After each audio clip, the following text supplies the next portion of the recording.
ہم شرمندہ نہیں ہیں، انسانوں کو کپڑوں پہ نہیں تولا جاتا۔ آج کا میرا دیس کا مالدار اتنا فقیر ہو گیا ہے، اتنا چھوٹا ہو گیا ہے کہ وہ اپنا تعارف کروانے کے لیے 50 لاکھ کی گھڑی لیتا ہے، 6 لاکھ کا جوتا لیتا ہے۔ آج کی بیگم اتنی چھوٹی ہو گئی ہے کہ اپنے قد کو بڑا کرنے کے لیے وہ 10 لاکھ کا ہینڈ بیگ لیتی ہے کہ دیکھو میرا بیگ 10 لاکھ کا ہے۔ ارے میری بہن، تو 10 ٹکے کی بھی نہیں رہی اگر تو نے بیگ سے اپنے آپ کو بڑا بنایا۔ او میرے دوست، تو 2 ٹکے کا نہیں ہے اگر تو 10 لاکھ کے جوتے اور 50 لاکھ کی گھڑی سے اگر تو بڑا بننا چاہتا ہے۔ ارے اس دھوکے سے نکلو۔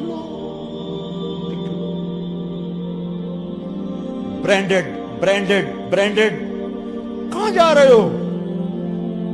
جب تم اپنی ذات میں بے قیمت ہو تو رب ذوالجلال کی قسم تمہاری گھڑیاں، تمہارے بیگ، تمہاری گاڑیاں، تمہارے بنگلے تمہاری عزت کو بڑھا نہیں سکتے۔ ابا جان، آج ہم خوشی سے بلند ہیں کہ ہمارے باپ نے بددیانتی نہیں کی۔ گھر میں تشریف لائے، کہنے لگے فاطمہ کچھ پیسے ہیں، میرا انگور کھانے کو جی چاہ رہا۔ بس فاطمہ رونے لگی۔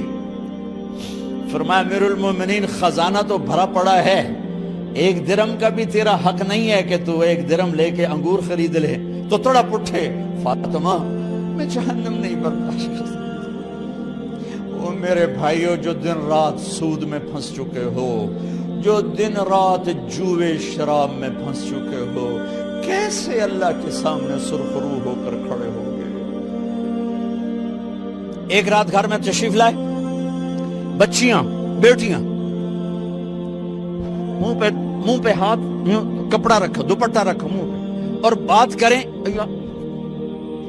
آپ نے پوچھا ارے کیا ہوا تمہیں، یہ منہ پہ کپڑا کیوں رکھتے ہو؟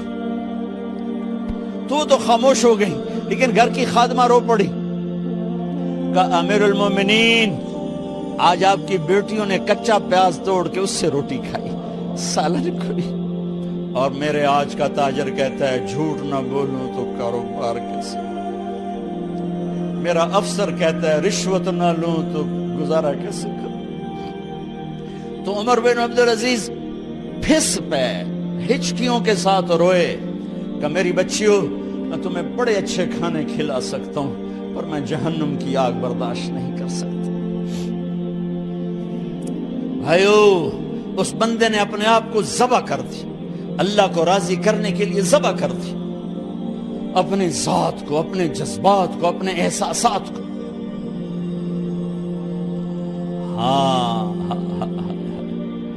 اب اللہ نے صلہ کیا دیا، جب انتقال ہوا ہونے لگا تو بلایا رجا کو، جو میں بات پہلے چھوڑ کے ادھر ان کی تھوڑی سیرت بتائی کہ رجا اب میں مرنے لگا ہوں۔ عبد الملک کالا ہو گیا تھا، ولید کالا ہو گیا تھا، سلیمان کالا ہو گیا تھا۔ یہ کیوں کالے ہوئے تھے؟ یہ بے نمازی نہیں تھے، بدکاری نہیں کرتے تھے، کسی کی طرف ان کی میلی آنکھ نہیں اٹھی کبھی۔